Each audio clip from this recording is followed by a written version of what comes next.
तो सर्व शेतकऱ्यांच्या बँक खात्यामध्ये फक्त ₹8,500 येत आहे. हं, हं. तर आता बरेच शेतकरी मित्र मला फोन करत होते आणि विचारत होते, की "सर काय अपडेट आहे? म्हणजे सर्व शेतकऱ्यांच्या बँक खात्यामध्ये 8,500च येत आहे. तर त्याबाबत तुम्ही शेतकऱ्यांना एक महत्त्वपूर्ण आणि डिटेलमध्ये माहिती द्यावी सर." नक्कीच.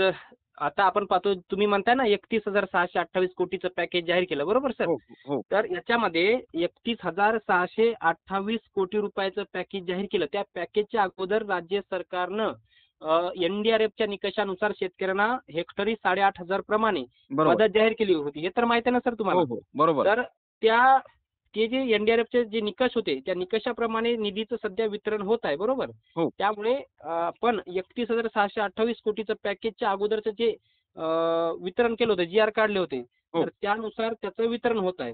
बरोबर. परंतु आता शेतकऱ्यांना प्रश्न पडले, बाबा आमच्या खात्यामध्ये एवढेच का पैसे येतात? जास्त का नाही येत? सरकारने मदत वेगळी घोषित केली आणि वेगळं आम्हाला कमी पैसे आमच्या खात्यामध्ये आले, बरोबर? तर बरोबर. ते पहिला टप्पा आहे. दुसऱ्या टप्प्यामध्ये तुम्हाला एकंदरीत 31,628 कोटीचं जे पॅकेज जाहीर केलं, हो. त्या अंतर्गत तुम्हाला 21,000 कोटी रुपये थेट तुमच्या खात्यात वाटप होणार आहेत. हं. ज्याच्यामध्ये तुम्हाला सगळं शेतीचं नुकसान असेल, हो. हेक्टरी 18,500 जिरायतीसाठी, बागायतीसाठी हेक्टरी 27,000 आणि बहुवार्षिक फळपिकांसाठी हेक्टरी 32,000 बरोबर. अशाप्रमाणे 3 हेक्टरच्या मर्यादेपर्यंत हे पॅकेजचं वितरण शेतकऱ्यांच्या बँक खात्यात होणार आहे सर. हां. हं, आणि हं. सर तुम्ही जे सांगत आहात शेतकऱ्यांना, की दुसऱ्या टप्प्यातनी ₹31,500 सर्व शेतकऱ्यांच्या बँक खात्यामध्ये येणार. हो. तर सर मग दुसऱ्या टप्प्यातनी जे कोणकोणते जिल्हे आहे ते सांगू इच्छिता का तुम्ही आमच्या शेतकऱ्यांना? म्हणजे तुमचा असाच प्रश्न आहे बाबा, जे 31,628 कोटी जे पॅकेज जाहीर केलं, ते दुसऱ्या टप्प्यात कोणत्या शेतकऱ्यांना मिळणार, बरोबर? बरोबर. हां, तर याच्यामध्ये सर आपण पाहतोय मुख्यमंत्री देवेंद्र फडणवीस यांनी जे पॅकेज जाहीर केलं होतं का, ते हो, पॅकेज जाहीर केल्यानंतर त्यांनी एक पत्रकार परिषद घेतली. हो. पत्रकार परिषदेमध्ये कोणत्या जिल्ह्यातील शेतकऱ्यांचं कसं नुकसान झालं, किती हं. टक्के नुकसान झालं, त्यांनी सगळी आकडेवारी सांगितली होती. आता मी पुन्हा ती आकडेवारी सांगतोय सर, बरोबर? बरोबर. तर याच्यामध्ये सर्वाधिक नुकसानग्रस्त झालेले जिल्हे याच्यामध्ये जालना आहे, हो. छत्रपती संभाजीनगर आहे, बरोबर. हिंगोली आहे, हो, त्याचबरोबर नांदेड आहे. हो, त्यानंतर आपण पाहतोय पुण्यश्लोक अहिल्यानगर जिल्हा आहे. हो. बीड जिल्ह्याचा समावेश आहे. बरोबर. याच्या नंतर आपण पाहतोय सोलापूर जिल्हा आहे. हो. त्यानंतर आपण पाहतोय याच्यामध्ये परभणी जिल्ह्यामध्ये 50% पेक्षा जास्त नुकसान दाखवण्यात आलेलं आहे. बरोबर. आणि ज्या जिल्ह्याचं सर्वाधिक नुकसान आहे, जो जिल्हा सर्वाधिक बाधित आहे, त्या हो. शेतकऱ्यांना लवकर अनुदान मिळेल, अशी बरोबर. माहिती मुख्यमंत्री देवेंद्र फडणवीस यांनी त्याच्यामध्ये दिली. हो. पण राज्यातल्या सगळ्याच जिल्ह्यातील शेतकऱ्यांना ही मदत मिळणार आहे, कारण की सगळ्याच जिल्ह्यातलं नुकसान 34% पेक्षा जास्त दाखवण्यात आलेलं आहे. अशा बरोबर. प्रकारे ही शेतकऱ्यांना नुकसान भरपाई मिळणार आहे. आणि सर त्याचबरोबर मग शेतकऱ्यांना आता ई-के-वाय-सी वगैरे पैसे मिळवण्यासाठी काही करावे लागेल का? नक्कीच आपण ई-के-वाय संदर्भात माहिती घेऊया.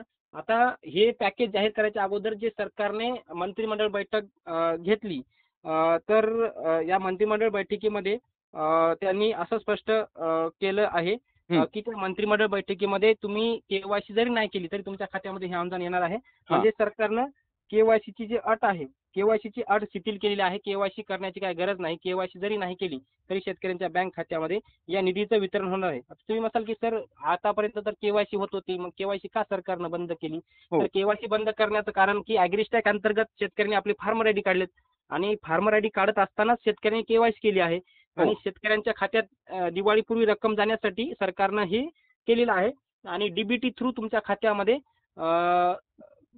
म्हणजे अशा प्रकारचं वितरण तुमच्या खात्यात होणार आहे. त्यामुळे हो. हे पैसे डीबीटी थ्रू येणार असल्यामुळे लवकरच तुमच्या खात्यामध्ये अशा प्रकारचे फार्मर आयडी थ्रू तुमच्या हो. ॲग्रीस्टॅक अंतर्गत तुमचा डाटा घेऊन तुमच्या खात्यात अशी रक्कम जमा होणार आहे. आणि सर आता ज्या शेतकऱ्यांकडे फार्मर आयडी नसेल, तर मग त्यांना हे पैसे मिळणार की नाही मिळणार? अजिबात त्याच्यामध्ये आपण पाहतोय याच्यामध्ये त्या शेतकऱ्यांना पैसे मिळणार नाहीत, कारण की सरकारच्या मार्गदर्शक सूचना आणि सरकारने जे जी-आर काढले आहेत, त्या जी-आरमध्ये आज सांगण्यात आले, की ज्या शेतकऱ्यांकडे ऑलरेडी ॲग्रीस्टॅक अंतर्गत ज्यांनी फार्मर आयडी काढला आहे, त्या फार्मर आयडी काढलेल्या शेतकऱ्यांना या निधीचं वितरण होणार आहे. हां. ज्यांच्याकडे फार्मर आयडी नाही, हं. त्यांना हे पैसे मिळणार नाहीत. त्यामुळे त्यांनी लवकरात लवकर ज्या शेतकऱ्यांकडे फार्मर आयडी नाही, त्यांनी फार्मर आयडी काढून घ्यावा. आणि सर हे पैसे किती तारखेपर्यंत शेतकऱ्यांच्या बँक खात्यामध्ये येणार याबाबत एक माहिती द्यावी सर? सरकारने सांगितलेलं आहे की दिवाळीपूर्वी आम्ही शेतकऱ्यांच्या बँक खात्यात पैसे जमा करू. परंतु तशा प्रकारे सरकारचं काम सुरू आहे असं वाटत नाही, कारण की मंद गतीनं सरकार हे 31,628 कोटीचं पॅकेजचे जे याद्या आहेत त्या याद्या बनवण्याचं काम करत आहे. मला वाटतं सध्या एनडीआरएफच्या नुकसानीची जी हेक्टरी 8,500 प्रमाणे जी मदत सरकारने मंजूर केली त्याचं वितरण मात्र 100% दिवाळीपूर्वी होईल. काही शेतकऱ्यांना मिळाले सुद्धा आणि बरोबर. बाकीच्या राहिलेल्या शेतकऱ्यांना पुढच्या 2 ते 4 दिवसामध्ये दिवाळीपर्यंत हे मदत मिळेल. परंतु पॅकेजच्या संदर्भात सांगायला गेलं तर दिवाळी होऊन ते अनुदान मिळण्यास शक्य आहे. दिवाळी झाल्यावर 1-2 दिवसामध्ये ते अनुदान पडायला सुरुवात होईल सर. हां. ज्या हं. शेतकऱ्यांना आपला व्हिडिओ आवडला असेल त्यांनी जास्तीत जास्त लोकांपर्यंत शेअर करा आणि आपल्या चॅनलला सबस्क्राईब करा. तर तोपर्यंत धन्यवाद सर. नक्कीच सर. धन्यवाद.